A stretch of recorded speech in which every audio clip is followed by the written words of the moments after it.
Hi, folks. Uh, am I audible?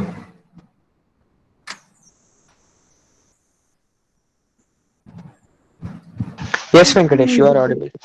Yeah. Hi, guys. Uh, let's start our induction session.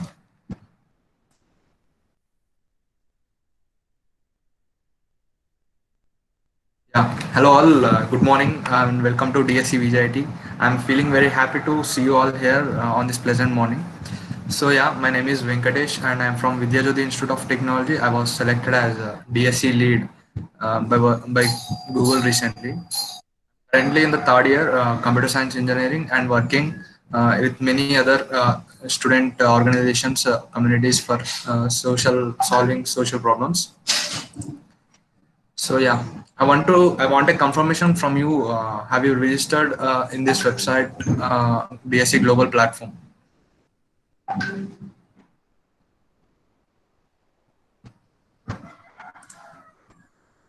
Guys, have you registered in this DSc Global Platform?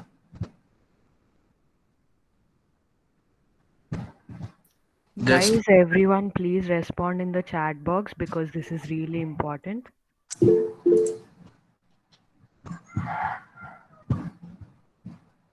I'm expecting interaction from everyone.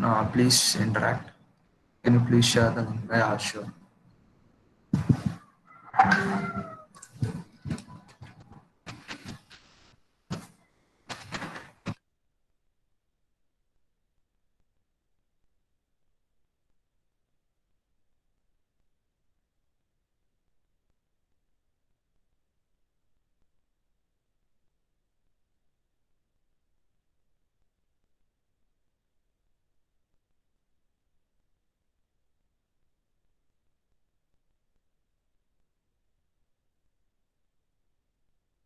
The link in the chat. If you didn't register, I will be giving you 2 minutes of time. Please go and register because you have a lot of benefits. If you register in that platform, you can get notified about each and every event happening around the world that are conducted by DSCs, and it is mandatory to all to get a certificate from the DSC. You have to register in that website. I'll be giving you 2 minutes. Please just go and register. Think it won't take more than 2 minutes. Also, the people who have already registered, can you please ask your friends to join the session?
Guys, after you are registering, please put S in the chat so that I can continue the meeting. I will be starting the meeting.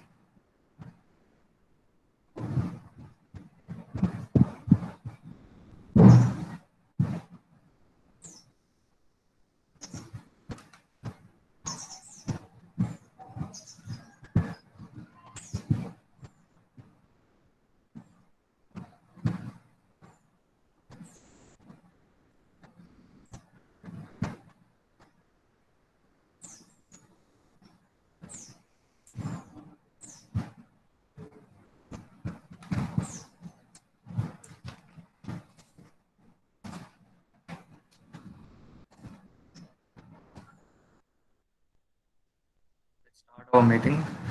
Uh,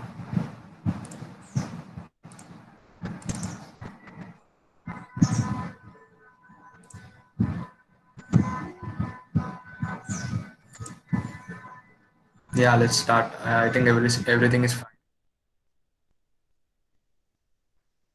Question arises in our head actually, what is DSE, what is Google DSE? Many people ask this question, and let me make you clear that Google DSE is a club which was started by Google to make students interact with the communities and learn with the other students and grow with the other students. Usually DSEs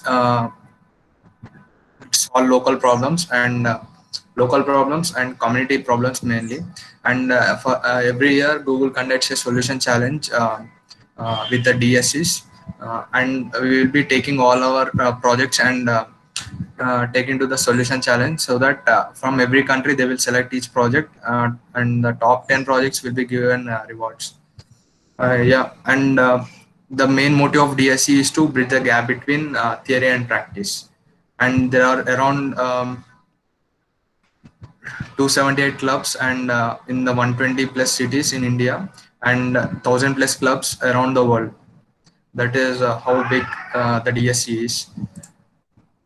And this is the main outcome of this program DSE. And the person who is in the club and who goes out of the club will be definitely experience these three things. Connect, you can connect with other DSEs, and you can expand your community, and you can build your projects through which your skills get upgraded. And also you can grow along with the community. And definitely it is not a small community. You have access to different communities too. Yeah. What is Ideathon? This is what so many people are asking me since when the registration has started. Let's say what is Ideathon, and what is the benefit of this Ideathon now we are conducting. Many top MNCs or software companies conduct this type of Ideathons. They will just give the problem statement and ask us to build a solution to it. But here we are making it something different with what they are doing. We are asking you to bring your own problem statement that was experienced by you, and come up with a good potential solution to tackle it. So that we will be you will be giving your problem statement and your solution in this Ideathon. Yeah, let's discuss about this timeline. And Ideathon will be starting on 20th September, that is today, at 11 a.m. to 12 p.m. And the main program will be starting after the 12 p.m. when the meeting ends. And the last date of idea submission is 23rd September till 12 p.m. That is more than 3 days it will be. And reviewing solution and selecting ideas that we are doing with the judging panel. And that is from 23rd September to 25th September. Okay, and the online pitching of selected ideas will be on 26th September, that is Saturday, from starts 4 p.m. onwards. And the announcement of selected ideas by chief guests. They will be announcing ideas that are code selected, and we will be giving some rewards to them. And that is on 27th September, 11 a.m. onwards. That is on next Sunday. Collecting feedback will be on the same day after the meeting ends, and we will be sharing the certificates and badges once we got the feedback. Actually, guys, we can end this in 2 days, but I'm considering all your classworks and online courses, and we have decided to conduct this Ideathon for 4 days, and we are doing it. So, what are you expected to do in this Ideathon? You require to identify a problem and suggest a potential solution to tackle that problem. But you are not expected to build any prototype. This is what made difference between hackathon and an Ideathon. You need to identify a problem around you in the community, and you need to come up with a solution to solve that problem. That is what we are doing now. And the submission is very clear. We will be giving you a template, PowerPoint template, and you need to edit the template. No need to edit any headings, just you need to add a text to it, what is your problem statement and what is your idea. And there are few extra questions and few optional questions too. uh, and if your idea is shortlisted, we will be contacting you and learn more about your idea to understand your perspective and the potential that you see in that idea. And you will be given credits for your idea. If your solution gets selected, you will be taken into our DSC team to take your solution to the next stage. Now we will be starting your solution with the help of our technical team. So yeah, code of conduct is very important to any community. To not only community, to doing anything, there must be some rules. So what we put as code of conduct is be nice to everyone. Share your thoughts in a group if possible, and uh, don't quarrel with someone. Don't do not try to contact personally with anyone in the group except admins. And if any unnecessary activities are observed, the candidate will be removed from the ideathon without any intimation. Yeah. And the rewards, yeah, first thing is a chance to participate in the Google Solution Challenge. We will be, when you build a project, you are allowed to join the Google Solution Challenge. We will be uh, going to that Google Solution Challenge with our DSC team, and rank for the rank one, we will be giving winner certificate and best solution badge. And the badge is not a normal badge; it is from the DSC, and we will be providing you that badge.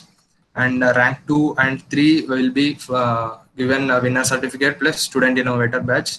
And a few ideas will be given special badges even if they do not make it to the winners list, and they will get the badges.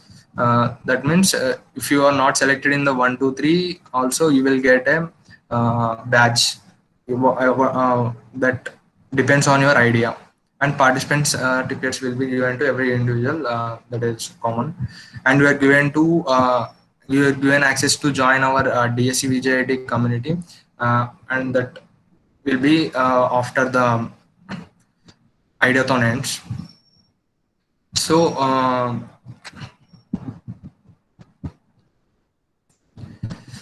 yeah. Yeah, what is this Google Solution Challenge? Many people don't know what actually this challenge is. And let's see few projects, a few favorite projects of mine. And before that, I want to say about Google Solution Challenge. It is a challenge conducted by DSC community students around the world. And there will be a lot of project proposals, but they will select only 10, and they will be showcasing in their Google newspapers and everything. They will be putting all those projects, and there is a better chance of getting fundings and all. Let's see these two projects. These are the good projects what I felt. This is a Tulibot project, which helps deaf people to know what others are communicating to them. And this is a device they invented, and this is a person who want to speak with this deaf person. And the deaf person has a phone, and when this person speaks near to him, automatically the speech converted into text and send it to the device through Bluetooth. And the person can see on his eye, uh, easily visible on the spectacles. And this is a MI camp, which is a project selected from India. So this is an app it built because many people are facing issues in their college because they are not getting any intimation, any proper notice about the events, and what are the things going around their college. Not only their college, they can even check other colleges too. They have access to books, that is digital library of their college, and hostels. They can check their room, and they can download any materials. And these are the events, and these are the events which are connected by their college and the colleges around their college. And this is a snackers, that is nothing but they can access their canteen through online. They can book, and or they can order their food from their canteen. uh, and they can explore many things. And also the main advantage of this project, what I felt is they can connect with their seniors easily. If they want to do any project, they can easily go through this app, and just there will be a button, connect button, and they can easily connect with their seniors. And there will be a healthy relation between two people. And yeah, you guys, please follow our official pages for more updates and upcoming events. You guys know that social media is the only way to communicate with the world. It is just one click away to know all the things happening around the world. If you want an example, you are here because you get an information through these platforms and through friends. And I need to mention that there are around 25 plus participants around India from different states participating in this event, and one participant from Indonesia. Why he got the information? Because he has got some information through these social platforms. Yeah, and Neha, are you there? Yes, Venki, I'm there. Yeah, Neha will explain about the PPT template and the grading rubric what we have designed. So Neha, can you present your screen? Yeah.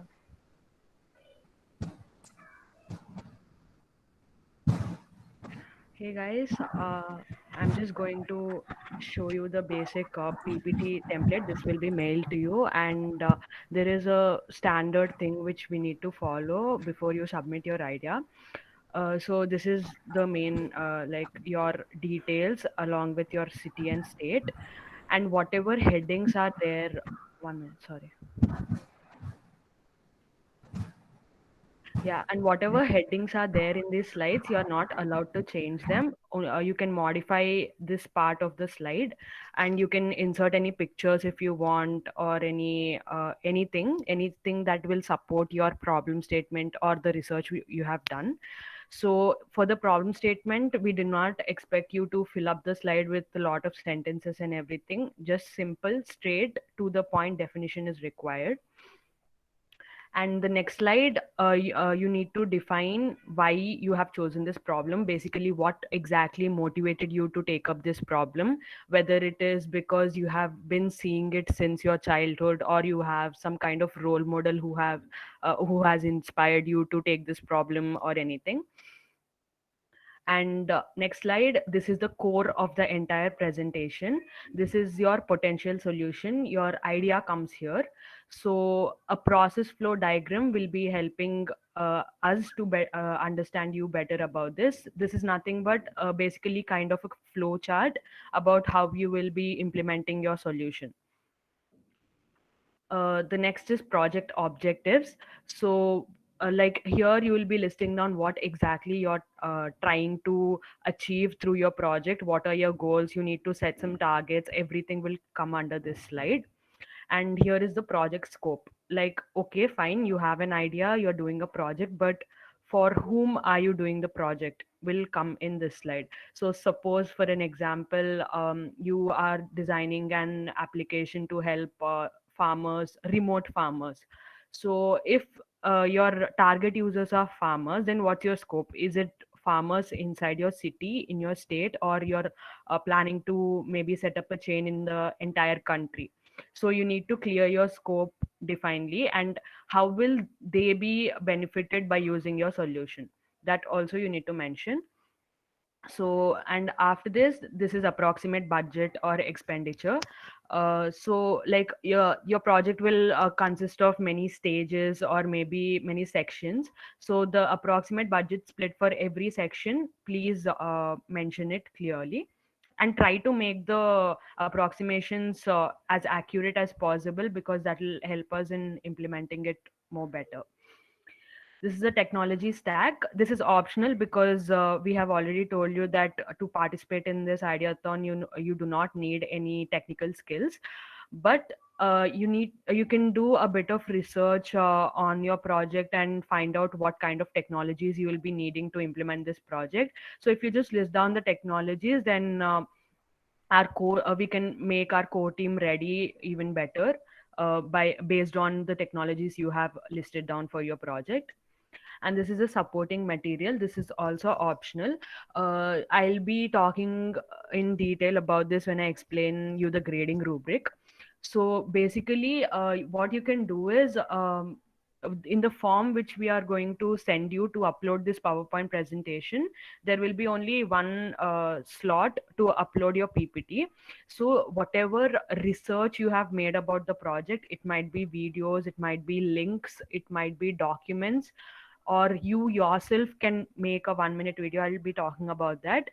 So all of the everything and anything which will let us know that you have made enough research about the project, you have made in detail analysis.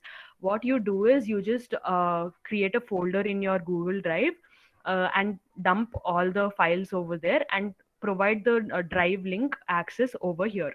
So what we'll do is, like, when we are grading your PPTs, we'll be going through that link, which will actually show that you have made some work about the project you're doing, because you're being given 4 days, and these 4 days you need to like utilize them to the maximum to prove yourself that you are worthy. That's the end of this. Venki, can you please present the grading rubric? Yeah, just a minute. Yeah.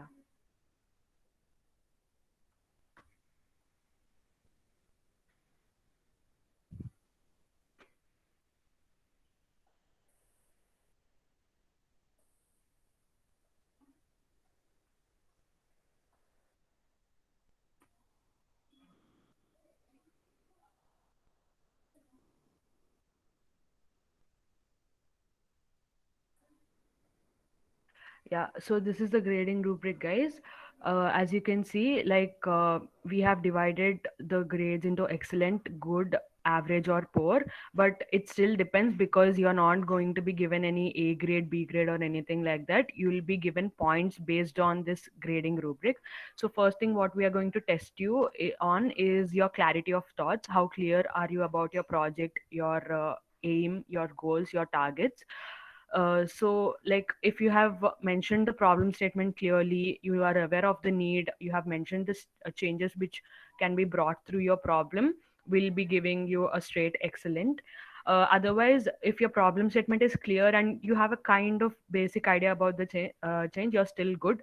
But if the problem statement itself is defined vaguely, and you have not given enough thoughts regarding anything, that means you have not done any work on the problem statement itself, so it's really poor. Similarly, critical thinking, though you have identified the problem statement clearly, for the solution which you are going to propose, you need to look at all the aspects of the problem, not only one. So if you have analyzed all the aspects and kept them in mind before framing the solution, the change will be effective, and you'll be given excellent. And if you have thought through only a single dimension, and if the solution could be implemented only to till a certain extent, then you'll be given good. And as usual, poor if the key aspects itself are not mentioned and you have not made any research. And supporting material, if you have done enough research, you have attached research material, then you have made in detail analysis. And what you can do is, you can maybe take a 1 minute video of yourself explaining. You don't have to explain your solution in detail, that will be visible to us in the PPT itself, but you can explain your thoughts on what change your solution can bring into the society. So that will definitely add a lot of weightage, because you will be showing your will be able to analyze your confidence about your solution also. So that video is still not compulsory, but that will definitely add an extra weightage. But if your solution is outstanding, and if you, even if you don't do the video, we might still consider you. And you have attached some research material. Why we are asking you to attach this research material is because it shows the proof that you have actually put in some time and effort into framing the solution. So it's good and otherwise poor. And budget, if you're doing a project, even though you're not aware of all the technical skills, you need to be aware of what are the different sections and approximately how much your project will cost. So if you're clearly aware, very good, excellent. Otherwise, at least as a considering the project as a whole, try to give the approximate cost.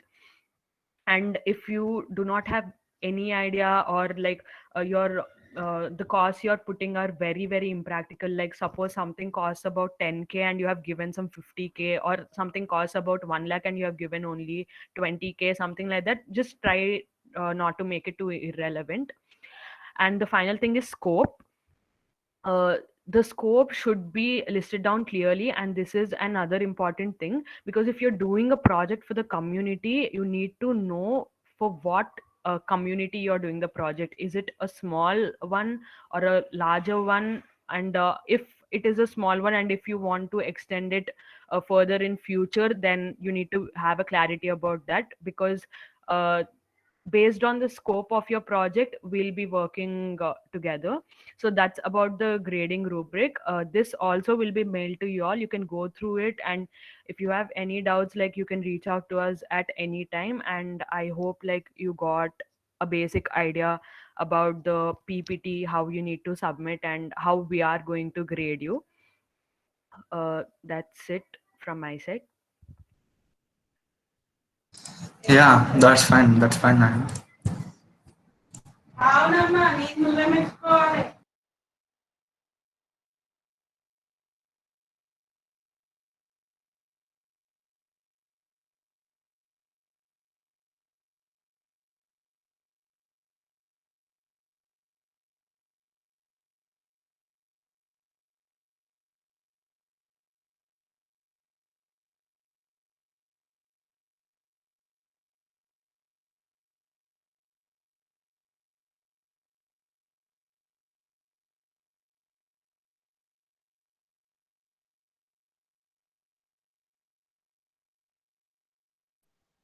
Venkatesh, unmute yourself.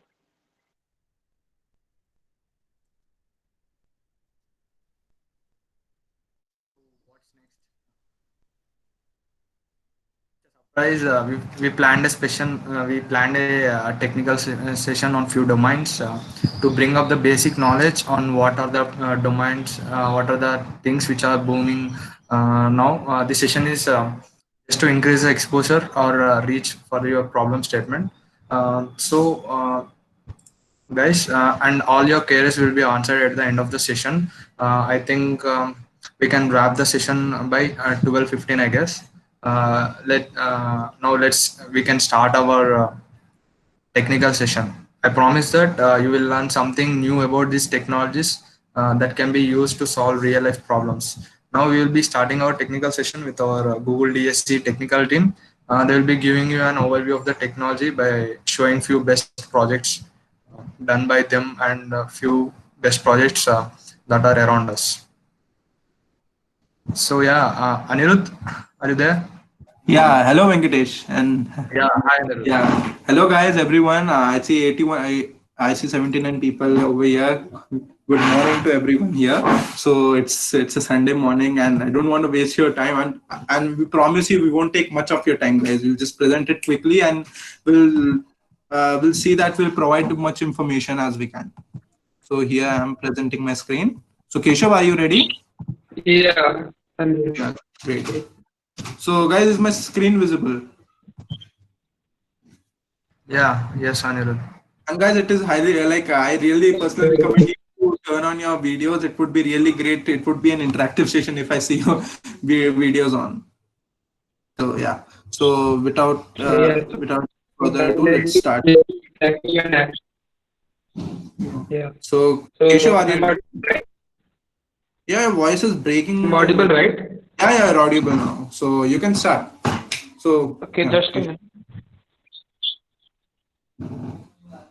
Yeah. So I welcome everyone once again on behalf of DFC to Ideathon 2020. I hope that everyone will enjoy this competition. So let's start with our domain. Our domain is augmented reality. So augmented reality is the part of Industry 4.0 technologies, and it is one of the recent trends that has been brought into the limelight. So augmented reality is such an awesome technology where, okay, there's some doubt, I think. I don't know why I'm unable to see the screen. I think there's some net issues with it. Yeah, so where Just I was, yeah. your screen. Yeah, just a Please second. uh, Yeah. pin the screen so that you can see the presentation. Yeah, guys, pin the screen. Yeah, it happens many times. Do pin the screen. You can see the presentation. Once, Venkatesh, can you check? Like, I'm already presenting the screen, so I can't see Yeah, you the are Google Meet presenting. screen. Is it visible to Yeah, you are everyone? presenting the screen, Anirudh.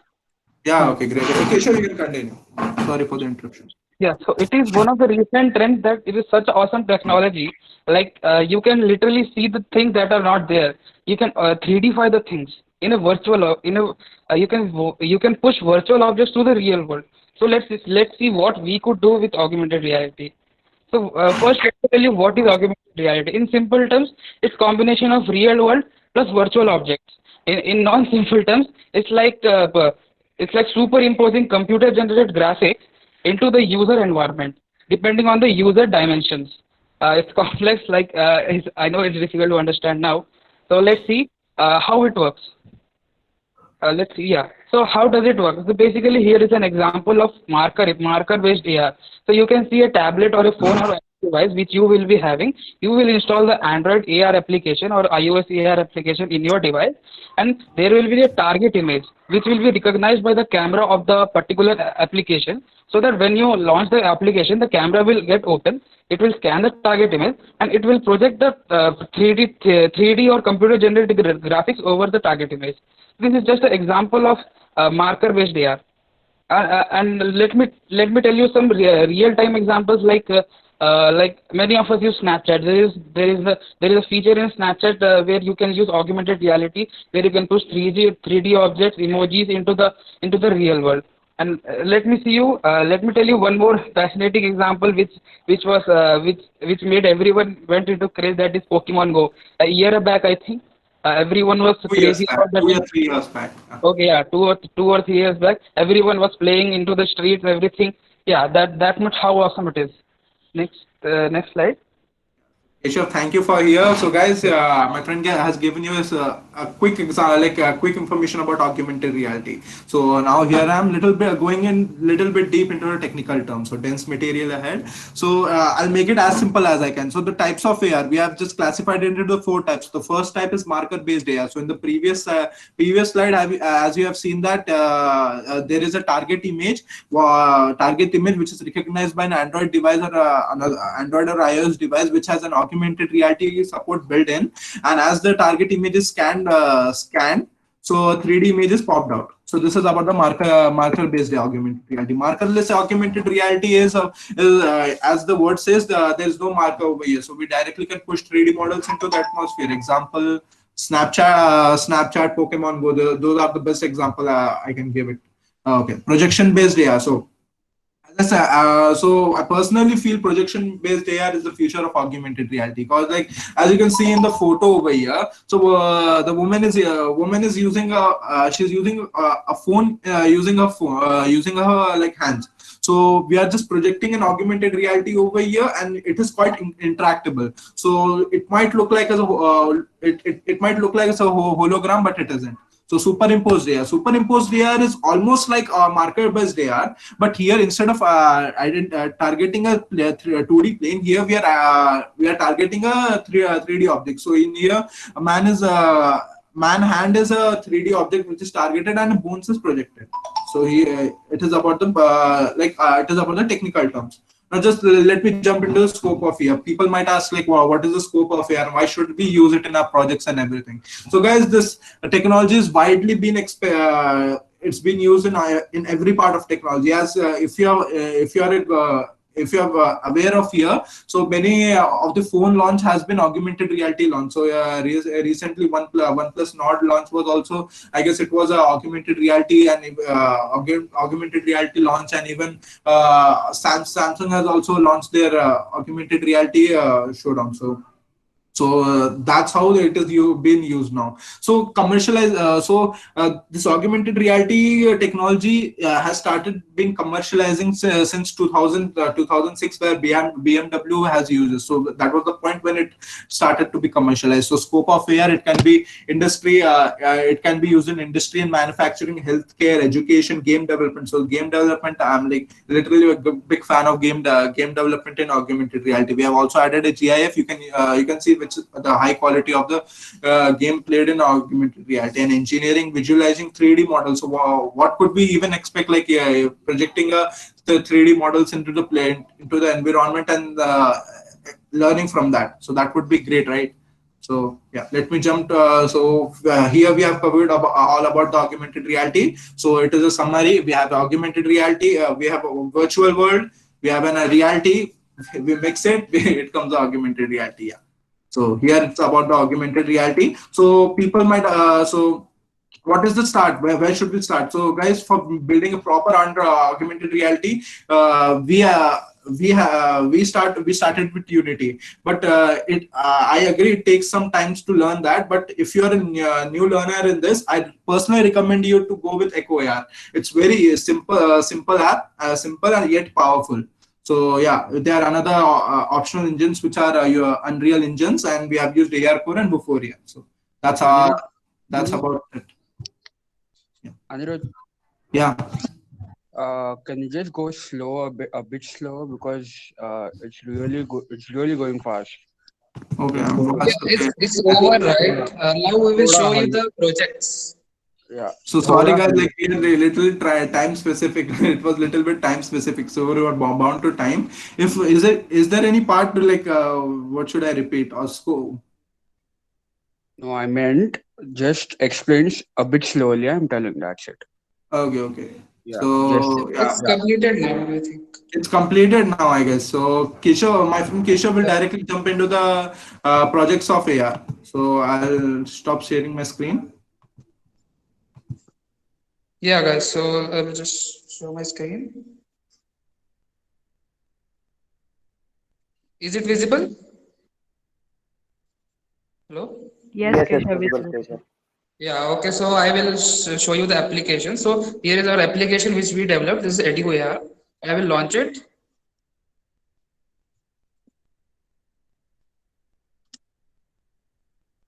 Yeah, so I will just click on this button. It will ask for username. I will just give random things.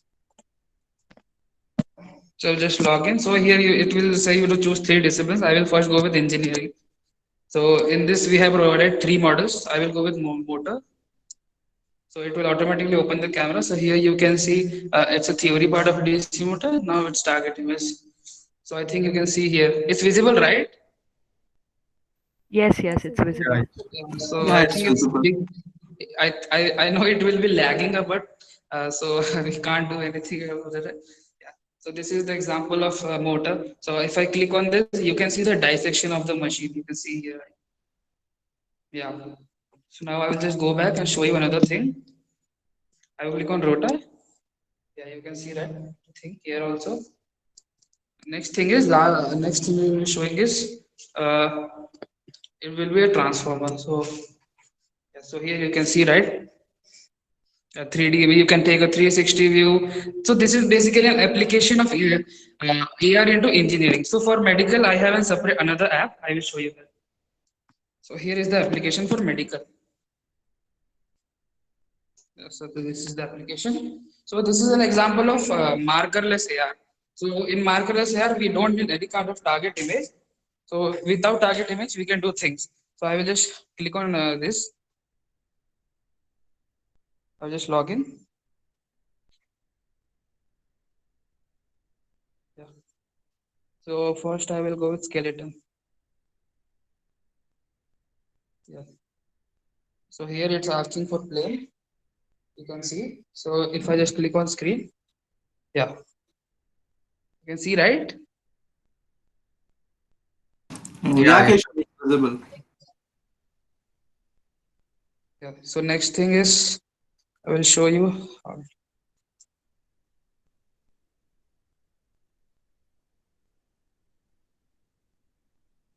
Here you can see things. Yeah, it is visible. That's also, there are many options here. So guys, we have just implemented it on the education and healthcare purpose. So they are wide range. So I want you to do some research. So you're already using Snapchat, so you might have an idea about this technology. So it's totally based on your creativity, how you like it. So yeah, that's all from our side. If you have any questions, you can just ask us. Yeah, I think Anirudh, we can put a Q&A session at the end of this Oh, no, induction no session. problem then. Yeah. So yeah, thank you Right at guys. guys, please write down all your queries or put it in the chat. We'll be answering all your queries at the end of this session. Yeah, Ajay, are you here? Uh, Yeah, hi bro, I'm here. yeah, Yeah, just a minute. yeah. Ajay will be presenting you about IoT. Yeah, Ajay. Is my screen visible, bro? Yeah, yes, yes. Good morning, one and all. First of all, I warmly welcome you all to this Ideathon 2020 behalf of our Developer Students Club. And I'm Ajay Kumar, member of technical team Development Student Club. And our session for now is about the latest trending technology, the Internet of Things. So let's dive into the session and have a quick glance on the key aspects. So here we are mainly discussing about the introduction to IoT and the working principle of IoT, use cases or applications that are available in IoT. Project that I'm going to showcase is about the smart home and resources to learn. So shall we begin? So coming to the introduction, a basic question that arises in our mind is, what is actually IoT? So IoT is a system of interconnected objects that are able to collect and transfer data over a wireless network, that is internet, without any human intervention or human to computer intervention. So when did it come into existence?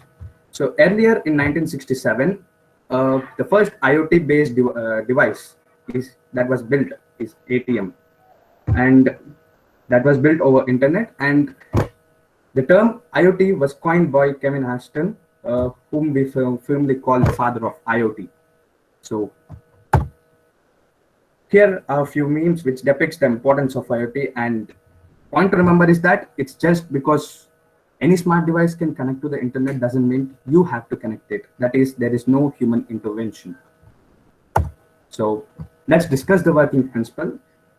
The working principle is majorly dependent on three main aspects. And coming to the first aspect is that the working principle of IoT is based on four major fundamental components, which are sensors or devices, and connectivity, data processing, and user interface.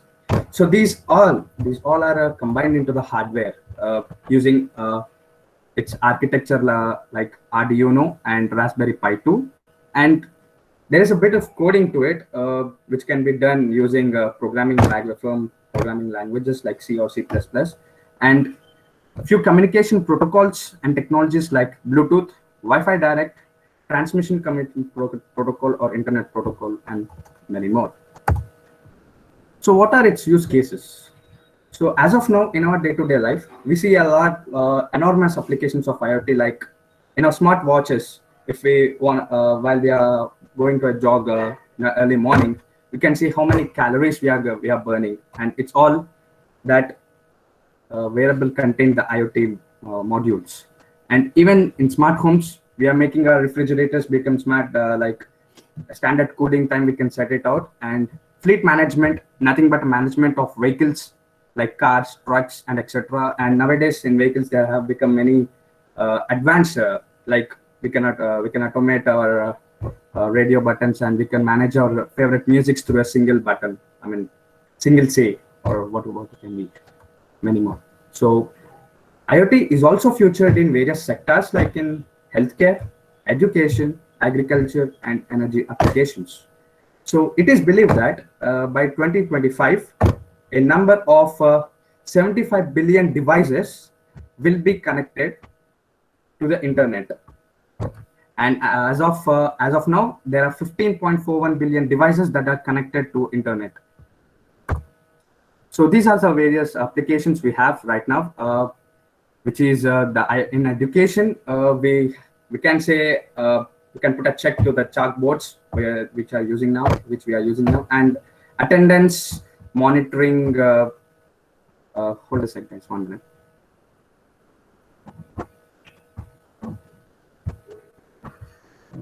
I'm sorry for this interruption. Just a technical glitch. Yeah, is my screen visible, bro? Is my screen visible? Yes, yes. Yes, sir. Visible. Thank you. So let's continue. Sorry for the interruption. So various applications that lie in our public sectors are in education, in government, in building house and applications, and in healthcare departments, and many consumer products. So as of in healthcare departments, we have oximeters available outside, which is being developed using IoT, and which is now able to make us know our pulse rate and all. It's all because there's an IoT module available. So what is the future of IoT? So here we can see few images here.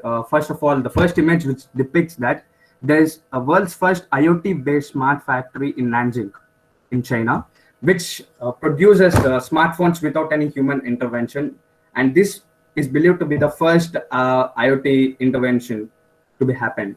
And it is predicted to develop a healing hand to cure mild health problems. And also manufacturing is being will be developed using AI and IoT, which enables to manufacture many utilities without and decreasing the human efforts. So a basic and a majority problem is that cyber criminals would use IoT devices to facilitate the distributed denial of service attack. And what is distributed denial of service attacks is that it targets few websites on a target system. So its main aim is to overwhelm the targeted system with a lot of traffic than the server or network can accommodate to it. So it makes the targeted system to become unavailable. And major resources to learn is an introduction to programming the Internet of Things available in Coursera, and it's a specialization course by UCI. Internet of Things by Future Learn, Microsoft IoT, and the top IoT programming languages that are believed to program IoT is C, C++, Java, Python, and more. So let's dive into our project. So let's see the project of smart home. Yeah, is my screen not visible? Yes, sir. Visible. Yeah. Yeah, I'm starting. So here we are building a smart home device. It's using Arduino. So it can process light, AC, security camera, and home temperature, gas level, and door access. Let's see how does it happen. And here we can operate this with using our smartphones. So the basic components here we're using our Arduino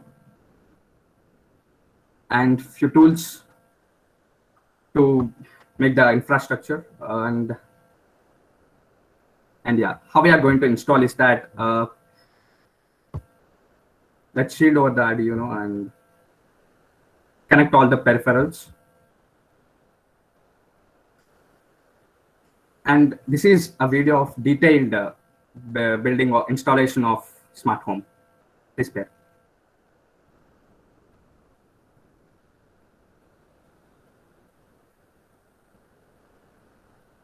So placing the components inside the box and the smartphone jack.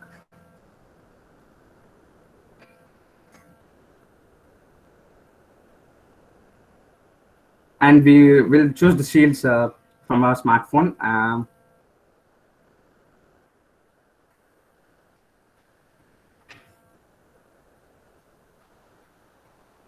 So here we create our own planner and attach the smartphone to the box.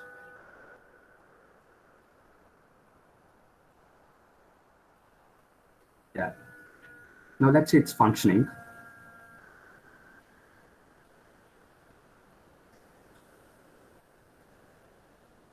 So as we can see, even though you left your home without forgetting the lights on, you can off it with your smartphone, and there we go.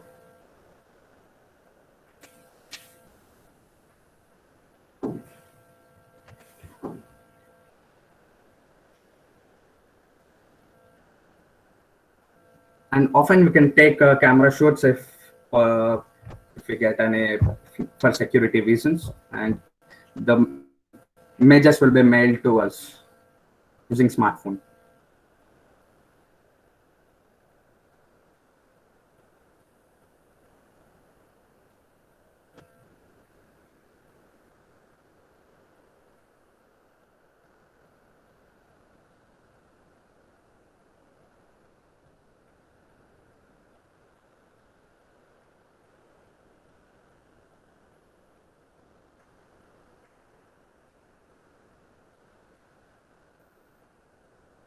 Multiple option available, and we can turn on appliances we want before reaching home itself.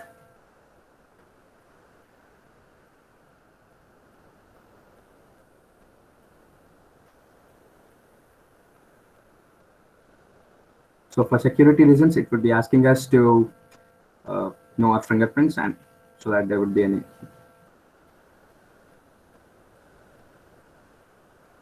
It also plays music with a voice command.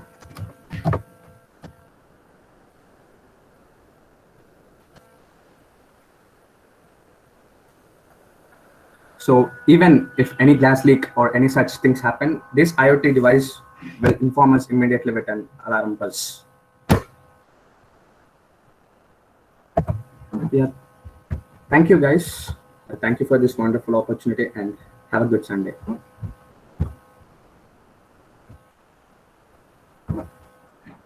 Yeah. Yeah, we will answer all your queries at the end. Guys, So next up we have AIML team. yeah, we have AML team. And Nikita, are you there? Yeah, I'll Yeah. share my screen. Yeah, continue.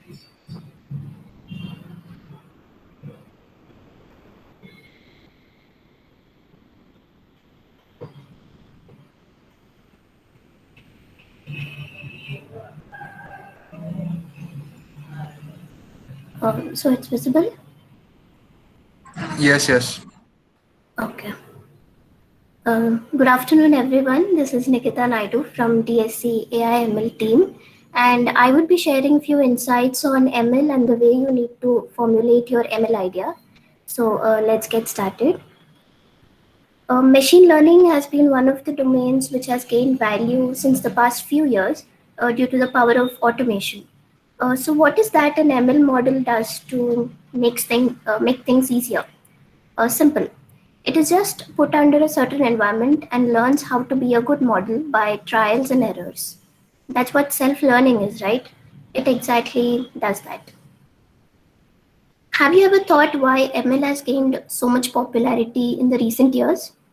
There are three main reasons for that.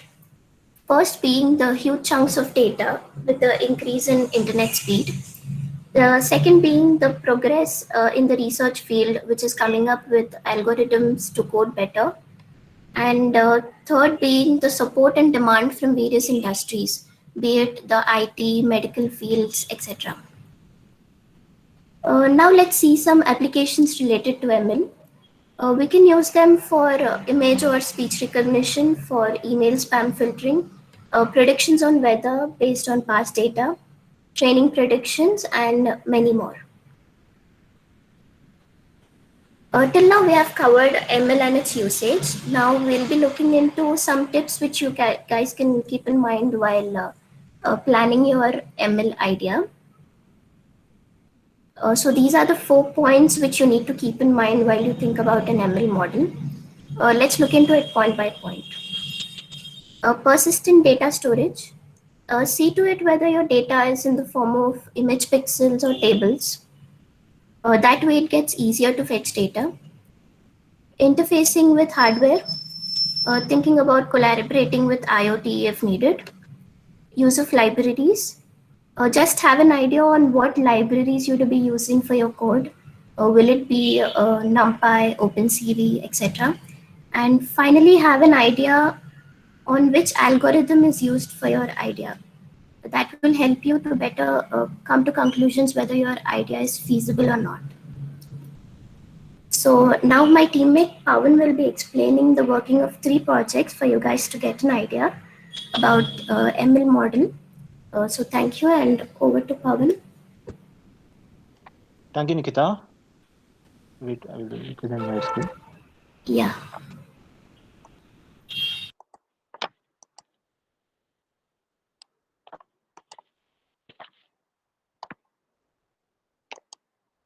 My screen is visible, right?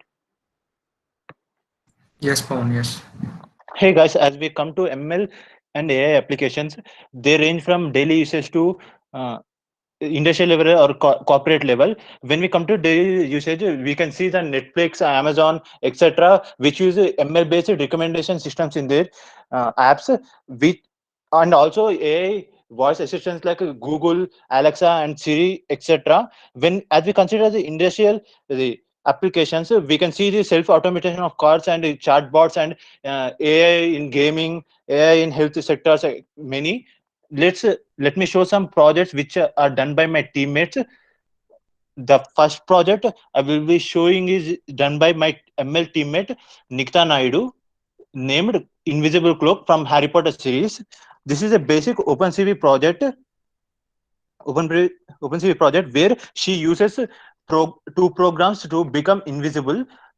The first being background.py, which takes the image of the background and it stores in a given folder. After that, the main programs comes which uses the HSV color codes, which uh, which converts the required background image into red cloth image. As here, the person here you can see in the image, the person holding the red cloth in her hand. As she covers in her, she becomes invisible. It's how the image project works. Let's go into our second project, which is done by my teammate Kritik, which is called LATS. LATS is basically license authorization and driving safety. As we know, accidents happen or occur due to many reasons. This project helps in preventing accidents due to the unauthorized drivers and drowsy driving. Many of you people notice that nowadays mobility service providers, mainly drivers, they give their vehicles to the unauthorized people, and they lead to some crimes or maybe accidents also. To prevent this, we can use this project as well. At first, the webcam of the model takes the image of the person's face using webcam. If it is unauthorized, the message immediately sent to admin that he is not the authorized driver. If he is a true driver, then the model goes into further step, which is the detection of sleepiness. As you can see, as he closes his eyes, the model gives an alert that he is sleepy to the user as well as the admin. By this, the admin can check the quality of the person and improve his company. Let's go into our last project, which is our brain tumor detection. As we know all, the brain tumor is one of the deadliest disease. Recognizing brain tumors in the MRI scans is so difficult task because of the huge size and also location variability. Here we take a data set and divide it into two folders. One is having tumorous MRI images and another is having non-tumorous MRI image. After that, several steps will take: data processing, data splitting, and we will train the model. After that, we can see the results that the brain tumor is detected. We can also see here the accuracy. That's how the brain tumor detection is done. I hope you like my projects explanation. If, I will leave the links of the GitHubs in comments. Thank you. Over Venkatesh. Yeah, those are amazing projects. Uh, yeah, next web development team will show up their projects. Yeah, Soumya and team. Yes, Venkatesh. Yeah, present your screen. Yeah, I'm presenting my screen once again.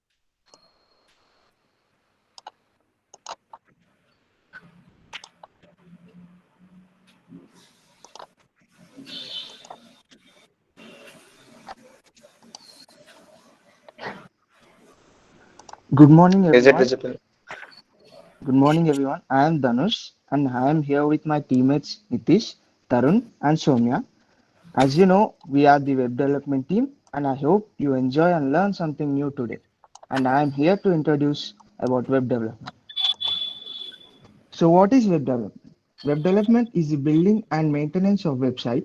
It is the work happen behind the scenes to make a website look great, work fast, and perform well with seamless user experience. Web developers do this by using a variety of coding languages. The language they use depends on the types of tasks they're performing and on the Excuse me. platforms on which they are working. Sorry to interrupt. Could you be more loud? Okay, sorry. Thank you. Web development skills are in high demand worldwide and well paid too, making web development a great career option. It is one of the easiest and accessible higher paid fields as you do not need a traditional university degree to become qualified. The field of web development is generally broken down into front end, back end. So let's delve into the details. Nitish will be continuing with his explanation. Nitish. Hello guys, I'm Nitish. As we get to know about the basic knowledge of web development, nowadays influencing is become a big part of our day-to-day life. We know that website can be a big part to influence a quite big amount of people. Websites are the things which are accessible to us in everyday life. We can influence the people by bringing awareness in them, letting them know about their social responsibilities, obviously bringing a brand awareness.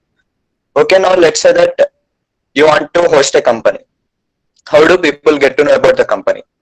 Maximum maybe advertisement, but the major thing which influences the people quite a big amount is Google. Where in nowadays no one are interested to visit advertisements and see all that stuff. No, nowadays every day are Googling everything they want. No, so if you want to host a company on a category, there are many companies hosted with the same category. So how do people get to know about your category one company? So if they Google it, there are many websites with the same category, no? So here where SEO comes into play. SEO means search engine optimization. Search engines are things like Google, Yahoo, Internet Explorer. But 95% of the people use Google. Search engine means optimizing your website in a way that the Google sees that there is large amount of traffic coming into your website. It is a service there that 95% of the people trust or get influenced by the company which is in Google search engine.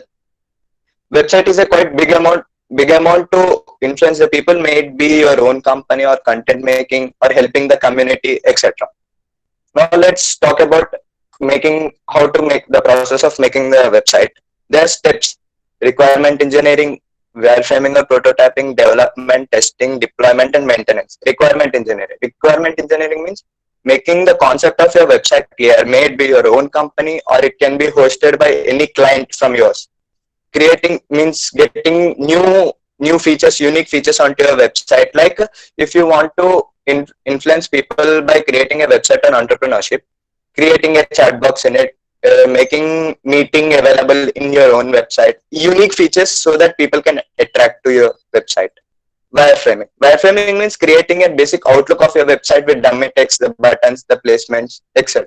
Basically it can be done on a pen or a paper. Now comes development, prototyping or testing, and deployment. Development now starting with the coding, HTML, CSS, JavaScript, and PHP and SQL. Now after creating your website, now comes the testing part. You need to test your website with a live testing sites and deploying the site by setting up the DNS records, live testing sites with some backup, and finally managing the website. This is the process of making the website. There are many websites with good technologies used. I will show you some of them.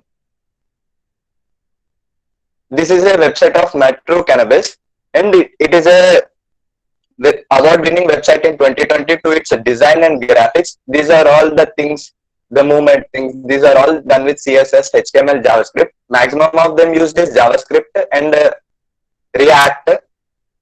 The things, see the movement, everything can be done with CSS and JavaScript.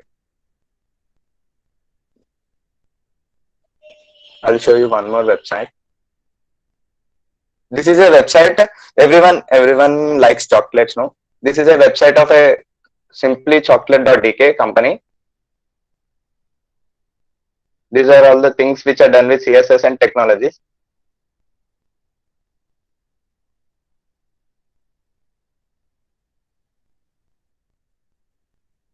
It's a bit cool thing, right?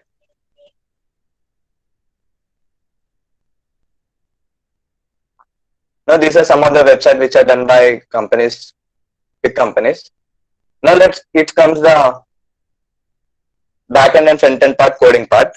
Website is divided in two types. One thing is front-end and another is back-end. Front-end is that where the user interacts with the website, all the things like Outlook, and the user wants to give the information to the like sign up things, everything comes into front-end. When after the completion of taking the information from the user, or if he wants to give a request by clicking a button, after this process, there comes the part of backend.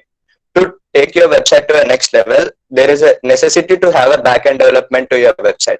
Everything like cloud computing, creating a database to store the information, operating systems, API integration, creating a backup to your website, CMS deployment like content management system, and prevention of hackers, etc. And the languages used in backend are PHP, SQL, JavaScript, Java, and even Python.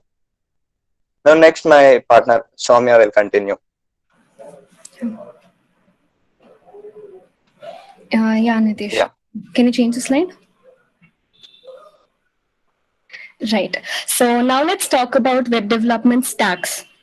We know that web development is a fast-paced field with frameworks and libraries popping every other day, and it can be difficult to keep a track of trends and understand how they all fit together. So we have something called web stacks. Stack in general, we know it means a bundle. So a web stack is a bundle of software. It runs everything from your front end to back end, databases, server administrations to rendering a web page. Now, there are many stacks which are available and are used based on our needs. For example, here we have Django. Django is a Python-based stack. So if you want to use Python in order to build your website, you go for Django. You have a Mean and a Mun stack, which are based on JavaScript. And then you have LAMP, which makes use of Linux. Other than this, we have Ruby on Rails, we have Spring, which is based on Java, and many more. So now Tarun is going to give you some resources which may be helpful to you guys. Tarun?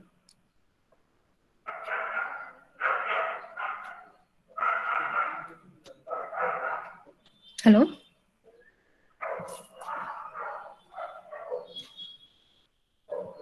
Yes, Sonia. Thank you. So these are some of the templates for websites in which you will have Webflow, Wix, and Weebly. Not only this one, there are many of them. Apart from that, this will be the topmost and most friendly use. And apart from this, Nitish, could you please change the slide?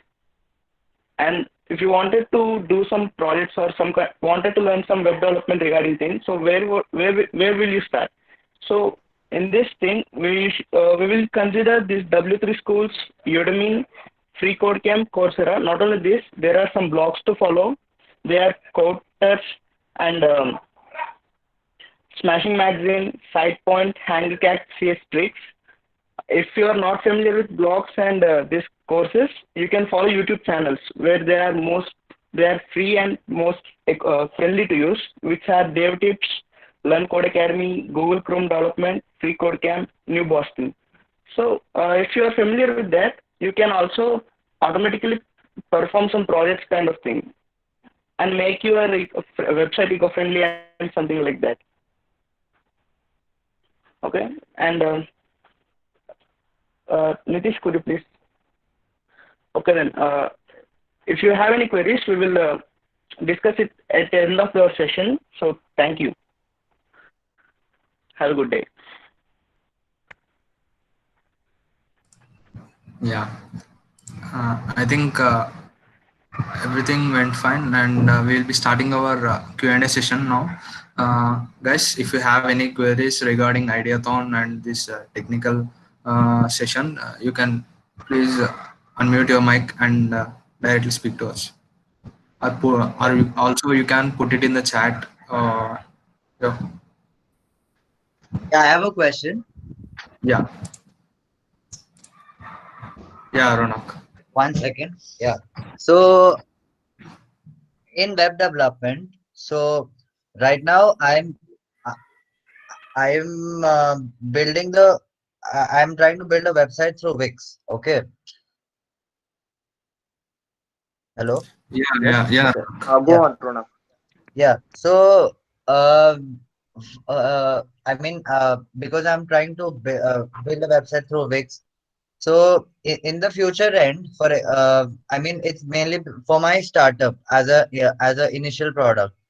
So does so can I use this website to probably as my thing for the company, or in the future end should I go for the should I go with the coding part of the for the website?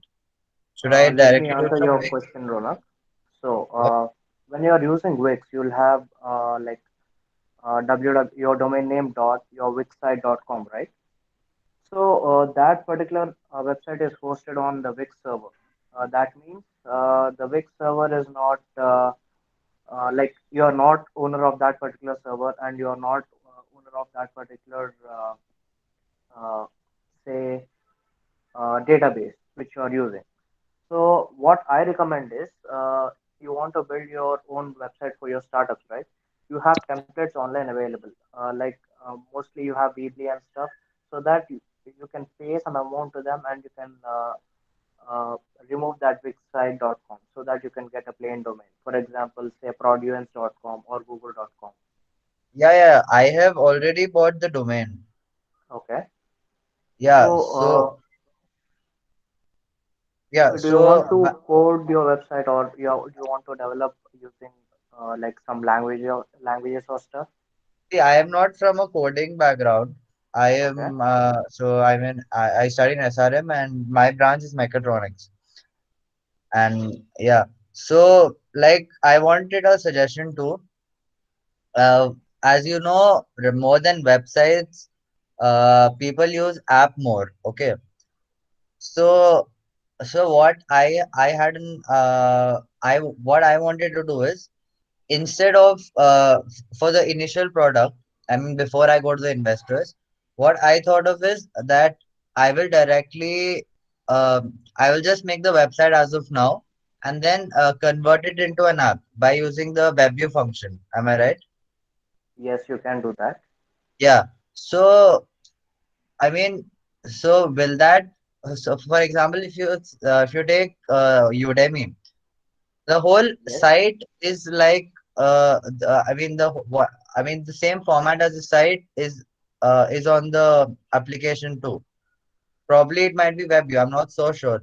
So do you guys suggest me in the future, or even for the initial product, do you want me to create a separate app, create a separate app and a separate website? Not the website obviously. So do you want me to create a separate app, or do you want me to directly WebView it for as of now? Ronak, I have a solution for you actually. Did you ever like uh, did you ever hear about hybrid application? Could you give me an example? Currently, say Udemy, the one example. Yeah, So, yeah, do yeah. you know how a Udemy is built? Udemy is like built on something called React. Now they shifted, everyone are shifting to React JS and Ionic JS. So Yeah, you can build. React is like a framework like Flutter, Yes, right? yes, yes, yes. Okay. Let me complete. So you can make the website and as well as a mobile and Android sorry, iOS and Android based application using React.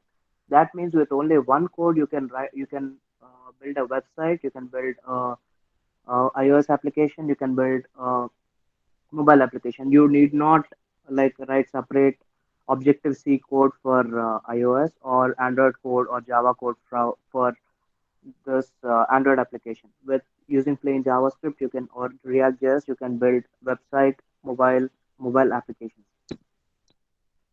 You can try React. Okay, fine. But uh, I Ronak, are you clear with your doubt? yeah, yeah. We can move on, I guess. Yeah, there are a few doubts in the chat box.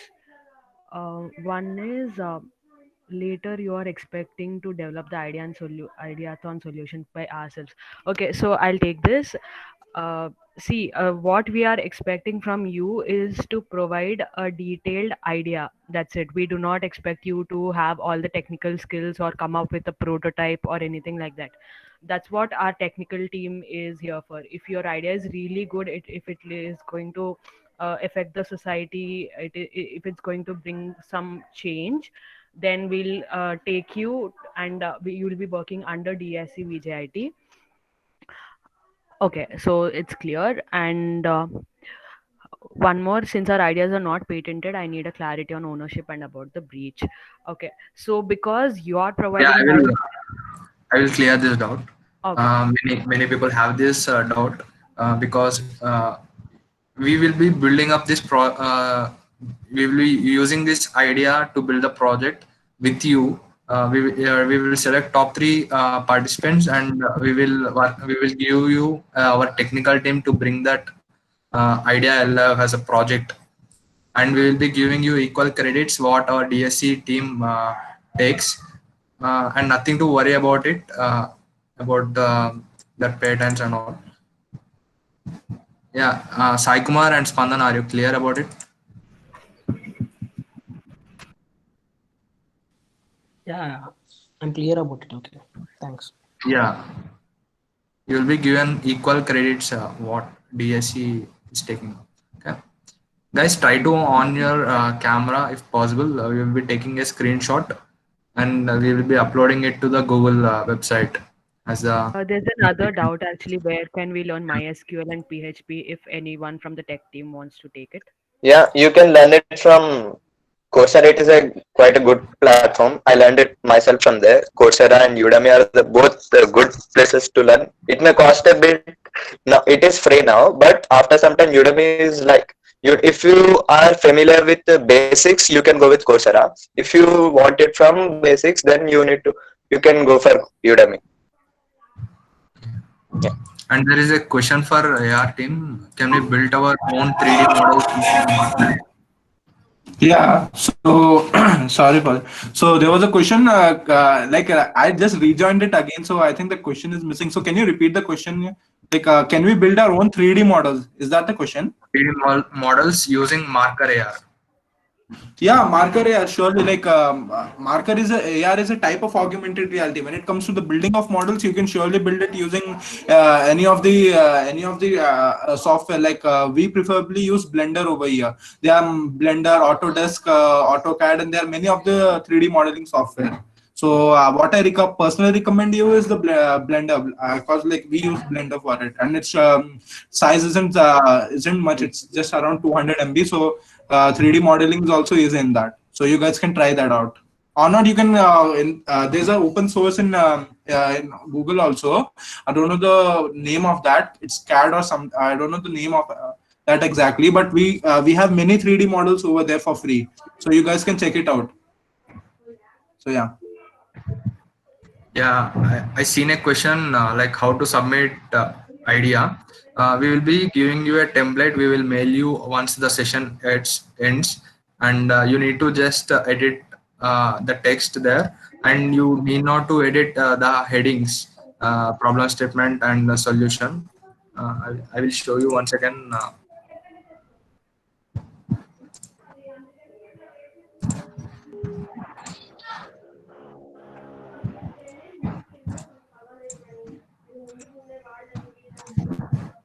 Is my screen visible?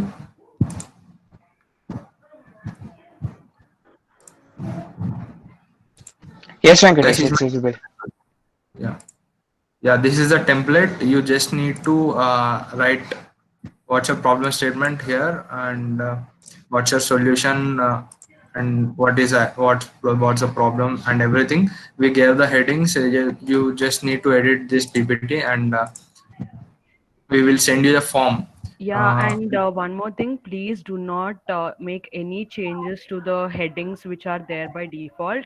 If you want to provide any additional details, you can always add a few more slides, but whatever slides are there by default, please don't make any changes to the headings or to any icons or anything. Yeah. Yeah, that's what. Yeah, guys, if you have any questions, please speak out or put it in the chat. We are ready to answer your questions. Yeah, Venkatesh, you didn't complete. You are saying about form. Yeah, sorry. Guys, we will be sending you the form. You need to upload the the PPT presentation in that form. That will be on this 24th, 23rd. We will send you the form on 23rd. You need to upload your PPT into it. That's it. And later, after on the Sunday, we will be sending you the feedback form on the one uh, who fills that form will get the certificate, or else we will not.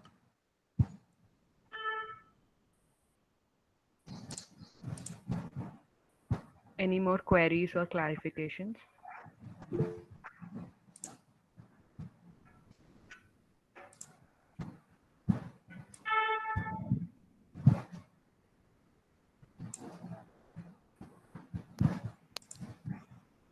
Guys, please on your camera if possible.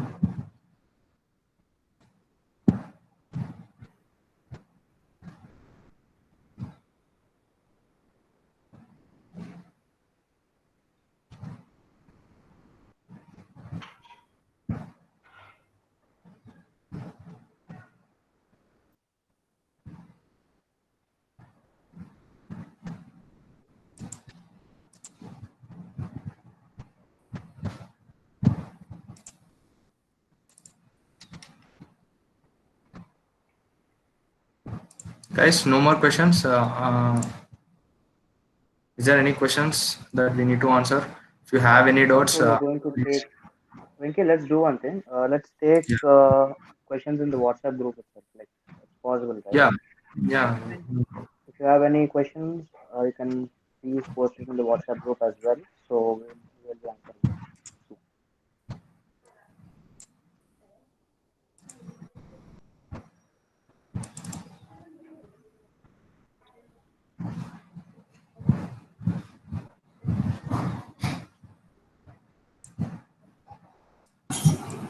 So Venkatesh is like no one is asking questions, so that's it. Like, are we waiting for something else? Yeah, that's it. The session came to end.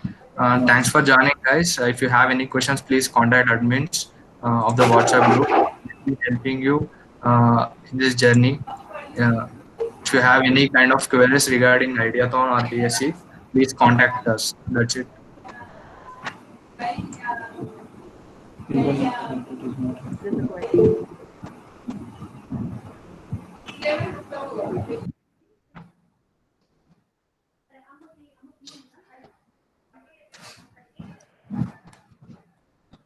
Could you be more specific, Ronak?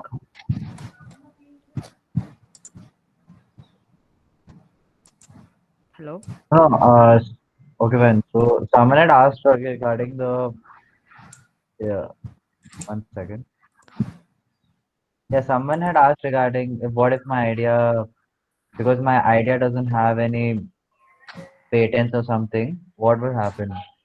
So Yeah. yeah, so I've done many ideathons and hackathons. So I just wanted to say that uh, even if you have a good idea, it is the team which drives the idea and has its own process, all of that. So Yeah, even if someone basically steals your idea, they can't do stuff with it because it is the team which matters. Similarly, for any startup or for anything, it's the same thing. Yes. So guys, don't worry for your idea. And I just wanted to make a small comment over here. After the screening of all the PPT, I mean, grading, everything is done. We'll be selecting a few top teams, and you'll be required to give an online pitching. And during the pitching itself, we'll get to know how confident you are about your idea, and the way you present during the pitching. We'll get to know whether if the idea is really yours or not, because your confidence will speak. And one more thing is there is no any kind of language barrier during the online pitching, because language shouldn't hinder to share your ideas. So we'll try and cover to keep people who know maximum languages in the panel. So please don't think that please be confident about your ideas if it's really yours. Don't worry about if you'll be able to present yourself nicely or not. Your idea should be yours, original. That's all that matters, and that's all will count. That's it. So do we need to pitch with the do we have to give a pitch on the same presentation we make, or shall we have a proper pitch deck for it? No, same no, presentation. same presentation. Only the finalists will have to give the pitching, not all the participants. Like after the screening is done, we'll let you know about it.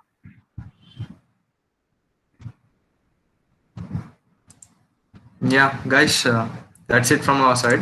If you have any queries, put it in a group. We will answer you within minutes.